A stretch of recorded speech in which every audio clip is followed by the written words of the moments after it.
സിന്ദൂരരേഖ ഭാഗം 123.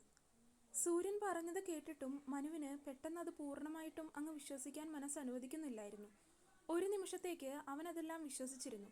എങ്കിലും സൂര്യൻ എടുത്തു ചോദിച്ചപ്പോൾ ഇതിലും വലിയ എന്തെങ്കിലും കള്ളക്കഥകൾ ഇതിന് പിന്നിൽ ഉണ്ടാകുമോ എന്നവൻ സംശയിച്ചിരുന്നു. കാരണം കഴിഞ്ഞ കുറേ വർഷങ്ങളായി അവൻ്റെ മനസ്സിൽ അനവദ്യ എന്ന പേരിന് വഞ്ചനയുടെ രൂപമായിരുന്നു. ഒരു നിമിഷം കൊണ്ട് അവൾ നിരപരാധിയാണെന്ന് അംഗീകരിക്കാൻ അവൻ്റെ ഉള്ളിലെ മുറിവുകൾ അവനെ സമ്മതിച്ചില്ല. സൂര്യ, അവൾ പറയുന്നത് സത്യമാണെന്ന് സിറിൽ സമ്മതിച്ചിരിക്കാം. പക്ഷേ അനവധി ഇപ്പോഴും പൂർണ്ണമായിട്ടും സത്യമാണോ പറയുന്നത് എന്നെനിക്ക് ഉറപ്പില്ല. അവൾ ഇനിയും നമ്മളെ പറ്റിക്കുവാണെങ്കിലോ? ഈ കേസ് അത്രയും കോംപ്ലിക്കേറ്റഡ് ആണ്. അതുകൊണ്ട് എനിക്കൊരു കാര്യത്തിൽ ഉറപ്പ് വേണം. അവൾക്ക് വേണ്ടിയിട്ട് ഒരു ലൈ ഡിറ്റക്ടർ ടെസ്റ്റ് നടത്താൻ പറ്റുമോ? മനുവിൻ്റെ ചോദ്യം കേട്ട് സൂര്യൻ കുറച്ചു നേരം ഒന്ന് ആലോചിച്ചു. നീ പറയുന്നത് ശരിയാണ് മനു. കേസിന്റെ ഗൗരവം കണക്കിലെടുത്തും കോടതിയിൽ സാമുവലിനും സിറിലുമെതിരെ ഇതൊരു ശക്തമായ തെളിവായി മാറ്റാനും നുണപരിശോധന ഉപകരിക്കും. ഇത്രയും വലിയൊരു മെഡിക്കൽ മാഫിയയും ബ്ലാക്ക് മെയിലിംഗും നടന്ന കേസായതുകൊണ്ട് തന്നെ ഓഫീസേഴ്സൊക്കെ ആയിട്ട് സംസാരിച്ച് ഇതിനുള്ള പ്രത്യേക പെർമിഷൻ എനിക്ക് കോടതിയിൽ നിന്ന് വാങ്ങിയെടുക്കാനായിട്ട് കഴിയും. നീ വിഷമിക്കണ്ട, അതിനുള്ള കാര്യങ്ങളൊക്കെ ഞാനിവിടെ ചെയ്യാം. ശരി സൂര്യ, നീ അതിനുള്ള നടപടികളൊക്കെ വേഗത്തിലാക്ക് എന്ന് പറഞ്ഞ് മനു ഫോൺ പോക്കറ്റിലേക്കിട്ടു. അവൻ പതുക്കെ നിലത്തിരിക്കുന്ന അനവധിയുടെ നേർക്ക് തിരിഞ്ഞു. അവൻ്റെ മുഖത്തെ ഭാവം ഇപ്പോൾ ഒരൽപ്പം ശാന്തമായിരുന്നു.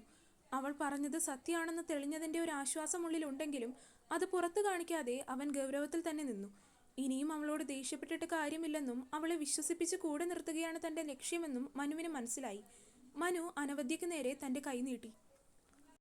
എഴുന്നേൽക്ക്, അവൻ ശാന്തമായ ശബ്ദത്തിൽ പറഞ്ഞു. അനവധ്യ ഭയത്തോടെ അവനെ നോക്കി പതിയെ നിലത്തുനിന്ന് എഴുന്നേറ്റു. അവളുടെ കുഞ്ഞിനെയും അമ്മയെയും ഒപ്പം കൂട്ടി അവൻ നേരെ എയർപോർട്ടിലേക്ക് വണ്ടി തിരിച്ചു.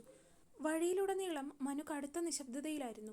അവൻ്റെ ഉള്ളിൽ എന്തൊക്കെയോ കാര്യങ്ങൾ ഇങ്ങനെ മിന്നി മാഞ്ഞുകൊണ്ടിരുന്നു. ഇടയിൽ അമ്മാള് വിളിച്ചിരുന്നു. അവളോടൊന്ന് സംസാരിച്ച് അവൻ വീണ്ടും ഗൗരവത്തിലിരുന്നു. കാറിൻ്റെ കോ ഡ്രൈവർ സീറ്റിലിരിക്കുമ്പോൾ കണ്ണാടിയിലൂടെ അവൻ പിന്നിലെ സീറ്റിലിരിക്കുന്ന അനവധ്യയെ നോക്കി. അവൾ കുഞ്ഞിനെ നെഞ്ചോട് ചേർത്ത് പിടിച്ച് വലിയൊരു അപകടത്തിൽ നിന്നും രക്ഷപ്പെട്ട ഇരയെപ്പോലെ മുഖം താഴ്ത്തിയിരിക്കുകയാണ്. അനവധ്യ, നീ പേടിക്കണ്ട. അവളുടെ ആ പേടിച്ചരണ്ട പോലുള്ള മുഖഭാവം കണ്ടതും മനുവിൻ്റെ ശബ്ദത്തിൽ തികച്ചും ശാന്തത വരുത്തിക്കൊണ്ടവൻ പറഞ്ഞു. നമ്മളിപ്പോൾ നേരെ നാട്ടിലേക്കാണ് പോകുന്നത്. നിനക്കും കുഞ്ഞിനും ഇനി അവിടെ ഒരു കുറവും വരില്ല. സാമുവലിൻ്റെയും സിറിലിൻ്റെയും ഭീഷണിയിൽ നിന്നും നിന്നെ രക്ഷിക്കേണ്ടത് ഇനി എൻ്റെ ചുമതലയാണ്. നീ കോടതിയിൽ കൃത്യമായിട്ട് മൊഴി നൽകിയാൽ മാത്രം മതി. സർ, ഞാൻ എല്ലാം പറയാം. എനിക്കും എൻ്റെ കുഞ്ഞിനും ജീവിക്കണം. ഞാൻ എല്ലാം കോടതിയിൽ പറയാം. അവൾ വിതുമ്പലോടെ പറഞ്ഞു. എനിക്കെൻ്റെ കുഞ്ഞിൻ്റെ ജീവൻ മാത്രമാണ് പ്രധാനം. സാറിനെ ചതിക്കാൻ എനിക്ക് ഒട്ടും താല്പര്യമില്ലായിരുന്നു. അവളുടെ ആ വാക്കുകൾ കേട്ടപ്പോൾ മനുവിൻ്റെ ഉള്ളിൽ ഒരനുകമ്പ തോന്നി. എങ്കിലും അവനത് പുറത്തു കാണിച്ചില്ല. എന്തൊക്കെയായാലും ഒരു നുണപരിശോധനയിലൂടെ കാര്യങ്ങളുടെ സത്യാവസ്ഥ അറിയാനാവുമല്ലോ. അങ്ങനെയായിരുന്നു അവൻ അന്നേരം ചിന്തിച്ചുകൊണ്ടിരുന്നത്. സൂര്യൻ അതിനുവേണ്ടി നാട്ടിലെല്ലാ സജ്ജീകരണങ്ങളും ഒരുക്കുന്നുണ്ടെന്ന് അവൻ അവളോട് പറഞ്ഞില്ല. ഒരു ടെസ്റ്റ് നടത്താൻ പോകുന്നു എന്ന കാര്യം പൂർണ്ണമായും മറച്ചുവെച്ചുകൊണ്ട് അവൻ അവളെയും കൊണ്ട് കേരളത്തിലേക്ക് തിരിച്ചു. അടുത്ത ദിവസം രാവിലെ അവർ നാട്ടിലെത്തി. എയർപോർട്ടിൽ നിന്നും മനു നേരെ വണ്ടി ഓടിച്ചു പോയത് സൂര്യൻ പറഞ്ഞേൽപ്പിച്ച സ്ഥലത്തേക്കാണ്. നഗരത്തിൻ്റെ തിരക്കുകളിൽ നിന്നും മാറി സുരക്ഷയുള്ള ഒരു വലിയ സർക്കാർ ഫോറൻസിക് ലാബിൻ്റെ മുന്നിലേക്കാണ് മനു വണ്ടി നിർത്തിയത്. വണ്ടിയിൽ നിന്നും ഇറങ്ങിയപ്പോൾ തന്നെ അനവധിയുടെ ഉള്ളിൽ ഒരു അസ്വസ്ഥത പടർന്നു. അത് ഒരിക്കലും ഒരു സാധാരണ പോലീസ് സ്റ്റേഷനോ ഓഫീസോ ആയിരുന്നില്ല എന്നത് ഒറ്റ നോട്ടത്തിൽ നിന്ന് തന്നെ അനവധ്യ മനസ്സിലാക്കിയിരുന്നു. അപ്പോഴേക്കും അങ്ങോട്ട് സൂര്യൻ നടന്നു വന്നു. സൂര്യൻ്റെ മുഖഭാവം തികച്ചും ഗൗരവമുള്ളത് തന്നെയായിരുന്നു. മനു, എല്ലാം തയ്യാറാണ്. നമുക്കൊട്ടും സമയം കളയാനില്ല. പ്രൊസീജിയറിലേക്ക് കടക്കാം. അനവധ്യ അത് കേട്ടപ്പോൾ ഭയത്തോടെ മനുവിൻ്റെ അരികിലേക്ക് നീങ്ങി നിന്നു. അമ്മയും കുട്ടിയൊക്കെ കാറിൽ തന്നെ ഇരിക്കട്ടെ. അനവധ്യ എൻ്റെ കൂടെ വാ. അവൻ പറഞ്ഞതും വിളറിയ മുഖത്തോടെ അവൾ അവനെ നോക്കി. സർ, ഇതേതാ സ്ഥലം? നമ്മളെന്തിനാ ഇങ്ങോട്ട് വന്നത്? എൻ്റെ മൊഴി രേഖപ്പെടുത്താൻ സ്റ്റേഷനിലേക്കല്ലേ പോകേണ്ടത്? അനവധ്യ, ഇത് നിൻ്റെ മൊഴി വെറുതെ പേപ്പറിൽ എഴുതിയെടുക്കുന്ന സ്ഥലമല്ല. ഈ കേസ് ഇപ്പോൾ വളരെ കോംപ്ലിക്കേറ്റഡ് ആണ്. കോടതിയിൽ സാമുവലിനും സിറിലിനുമെതിരെ ഇതൊരു ശക്തമായ തെളിവായിട്ട് മാറണമെങ്കിൽ നിന്റെ മൊഴികൾ ശാസ്ത്രീയമായിട്ട് തെളിയിക്കപ്പെടണം. അതിനായിട്ട് നിന്നെ ഞങ്ങളിവിടെ ഒരു നുണപരിശോധനയ്ക്ക് വേണ്ടി വിധേയയാക്കുകയാണ്. അതിനു വേണ്ടിയിട്ടാണ് ഇങ്ങോട്ട് കൊണ്ടുവന്നിരിക്കുന്നത്. നുണപരിശോധന എന്ന വാക്ക് കേട്ടതും അനവധിയുടെ കാൽ കീഴിലെ മണ്ണ് ഒലിച്ചു പോകുന്നത് പോലെ അവൾക്ക് തോന്നി. അവളുടെ മുഖത്തെ ആത്മവിശ്വാസവും ധൈര്യവും ഒക്കെ ഒരു നിമിഷം കൊണ്ട് ഇല്ലാതായി. ഭയത്തിൻ്റെ ഒരു കറുത്ത നിഴൽ അവളുടെ കണ്ണുകളിൽ പടർന്നു. അവൾ പെട്ടെന്ന് തിരിഞ്ഞ് മനുവിൻ്റെ കൈകളിൽ പിടിച്ചു. അവളുടെ കണ്ണുകളിൽ ഇപ്പോൾ യഥാർത്ഥ ഭയം നിറഞ്ഞിരുന്നു. എങ്കിലും അവളത് നിസ്സഹായതയുടെ മുഖം മൂടി അണിയിക്കാൻ ശ്രമിച്ചുകൊണ്ട് മറച്ചു പിടിക്കാൻ ശ്രമിച്ചു. സർ, എന്താണിത്? എന്നെ സാറിന് ഇപ്പോഴും വിശ്വാസമില്ലേ? അവൾ കരയാൻ തുടങ്ങിയിരുന്നു. ഞാൻ എൻ്റെ ജീവിതത്തിലെ എല്ലാ കാര്യങ്ങളും സാറിനോട് തുറന്നു പറഞ്ഞത് എന്നെ ഇനിയും സംശയിക്കാനാണോ? എൻ്റെ കുഞ്ഞിൻ്റെ ജീവൻ വെച്ചാണ് ഞാൻ ഇതൊക്കെ നേരിട്ടത്. അങ്ങനെ പറഞ്ഞിട്ടും സാറിന് എന്നെ വിശ്വാസമായില്ലേ? ഇത്രയും വലിയൊരു ക്രൂരതയ്ക്കിരയായ എന്നെ ഇങ്ങനെ വീണ്ടും വേദനിപ്പിക്കുന്നത് എന്തിനാണ് സാർ? അവൾ കരഞ്ഞുകൊണ്ടായിരുന്നു ഇതെല്ലാം അവനോട് ചോദിച്ചത്. ഇത്രയൊക്കെ ഞാൻ അനുഭവിച്ചിട്ടും എന്നെ വീണ്ടും ഒരു കുറ്റവാളിയെപ്പോലെ ഇങ്ങനെയൊക്കെ ചെയ്യുന്നത് എന്തിനാണെന്ന് എനിക്ക് മനസ്സിലാവുന്നില്ല. എന്നെ വിശ്വസിക്കണം സാർ. ദൈവമാണേ ഞാൻ ഇതൊക്കെ പറഞ്ഞത് സത്യമാണ്. എനിക്ക് ഇങ്ങനെയുള്ള ഈ ടെസ്റ്റിനൊന്നും ഇരിക്കാൻ വയ്യ. എന്നെ എന്നെ ഒന്ന് വെറുതെ വിട്ടേക്ക് സാർ. അവൾ കൈകൾ കൂപ്പി യാചിച്ചു. അവളുടെ ആ കരച്ചിലും നിസ്സഹായതയും കണ്ട് സൂര്യൻ ഒന്ന് പകച്ചു.